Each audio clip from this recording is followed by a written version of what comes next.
Bé, sembla, senyor Vila, que vostè la meva intervenció no l'ha escoltada perquè jo parla de coses concretes. Jo parla de tots i cada un dels punts, crec que m'he deixat un, del pla d'ajust, al qual vostè evidentment no pot contestar perquè no té ni idea.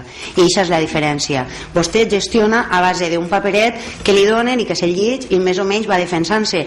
Però no és cert que no li hagin fet preguntes concretes perquè n'hi ha casos concrets damunt de la taula als quals vostè no ha contestat a cap de ninguna de les nostres propostes i referències que hem fet a punts concrets del pla. No ha contestat i tampoc ha contestat, i si vol coses concretes li pregunte per què l'Ajuntament de Xàtiva ha de pagar una factura de 179.000 euros a una empresa, factura que no estava ni prevista en el pressupost, ni n'hi havia consignació pressupostària, que no conté memòria valorada i, pitjor encara, que s'ha adjudicat de manera directa incomplint la llei de contractes de l'Estat. Explíquenos per què això ho hem de pagar tots els ciutadans de Xàtiva, perquè s'ha fet l'obra o el servei, però és que ara resulta que nosaltres ahir a lo millor estem pagant un sobrecost que no podem analitzar perquè vostès no han tingut l'amabilitat, vaig a dir-ho així, de treure-ho a concurs. Vol que li n'explique més? N'hi ha moltes factures en reparos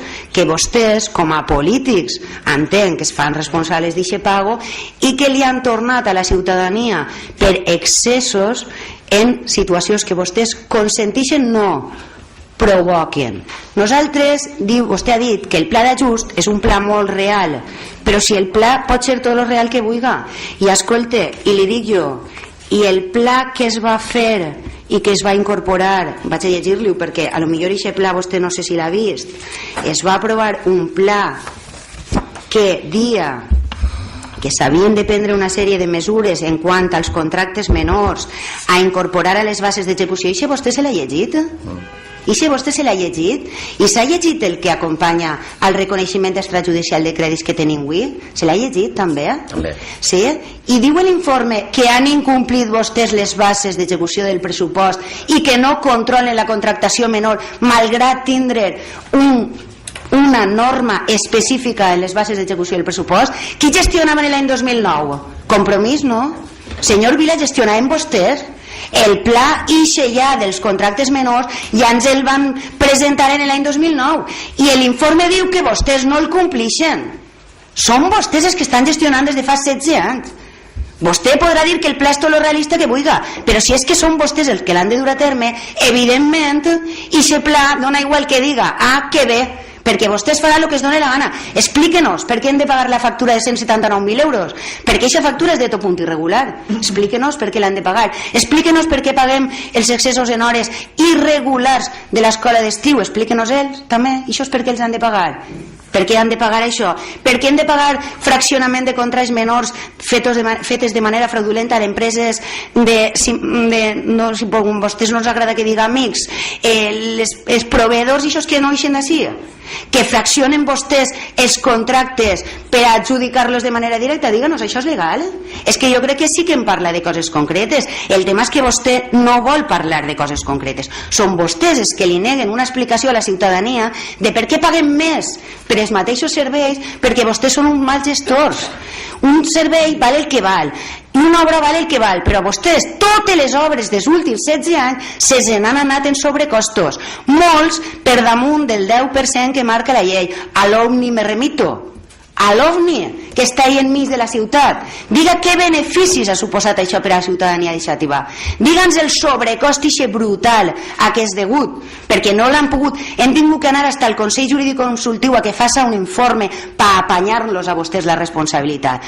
Vostès deurien fer-se responsables de totes ixes factures, però vostès, no la ciutadania, de totes ixes factures que vulneren la llei de contractes de l'Estat, de la factura de 179.000, dels excessos en la licitació, d'eixes adjudicacions directes que vostès fan il·legalment, fraccionant les prestacions de serveis o els contractes a empreses habituals d'este Ajuntament.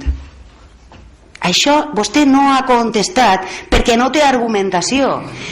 Pense que és vostè o el senyor alcalde el responsable d'haver deixat l'Ajuntament en una situació ruïnosa I això és la situació en la que quedarà la ciutadania de Xàtiva. Evidentment que el senyor Montoro ha eixit en defensa de vostès perquè no es poden concertar préstecs per al pago de despesa corrent i n'hi havia que inventar alguna cosa, però és que vostès el que han deixat de pagar, i no torna a treure el paper de la liquidació del pressupost que ja me'l va ensenyar l'altre dia, efectivament n'hi ha ahí un diners que no estaven pagats per l'import ixe que vostè ha dit, correcte, i no estan pagats, però és que vostès han deixat de pagar els serveis essencials, la llum, la neteja viària, la recollida de residus, i això és el que vostès no volen que sàpiga la ciutadania, i això vostè no ho explica. Per què vostè tria entre pagar A o pagar B? Vostè això no ho explica. Això és concret o li pareix que és abstracte parlar de la llum? Explique'ns-ho, perquè en casa nostra paguem la llum abans que ens comprem polseres de plata, però això podia vostè explicar-ho. És lo suficientment concreta la pregunta, explique'ns, però jo així, el nostre grup sí que vol que ens explique una per una totes les factures que incompleixen la legalitat. Totes. La de 179.000, les que superen el 10% en la licitació, totes les que tenen informe de reparo, que a més no són totes les que n'hi ha, perquè estan fetes, diu l'informe, que vostè s'haurà llegit també, que està feta donada la gran quantitat de factures que tenen entrada en aquest Ajuntament, en el que vostès anomenen contractació menor, que és una contractació irregular, i bueno, aprofiten el tema de la contractació menor per a fer despesa. Explique'ns de veritat aquestes factures, per què les hem de pagar tots els ciutadans de Xàtiva? Explique'ns per què segueix sense prendre seriosament, i n'hi ha un informe i una proposta des de l'any 2009 per a regular la contractació menor, i per què així hem de seguir pagant factures absurdes que tenim una muntona de proveïdors per compres aleatòries i que vostès fan sense seguir una simple norma, que és la de fer un contracte de subministrament de serveis i que abaratisca els costos, perquè a vostès realment no els importa el que en definitiva tinga que pagar la ciutadania, perquè vostès no paguen el deute, el paguen tota la ciutadania, i això és la diferència. Si els diners foren seus, segurament no els gastarien en l'alegria en els que es gasten. I si aquestes preguntes no li pareixen prou concretes, contestem per què no s'han incorporat ninguna de les propostes presentades per este grup i aprovades per unanimitat al pla d'ajust. No sé si li pareixerà prou concreta la pregunta. Evidentment, amb la seva intervenció sí que no ha estat en absolut concreta, s'ha limitat a repetir xifres que tots coneguem, que ja ens va dir en la comissió i que no para vostè de repetir des de l'últim plenari de liquidació del pressupost, i ens agradaria que ens diguera a vostè polític o al seu grup què mesures proposen vostès per a autocontrolar-se. Gràcies.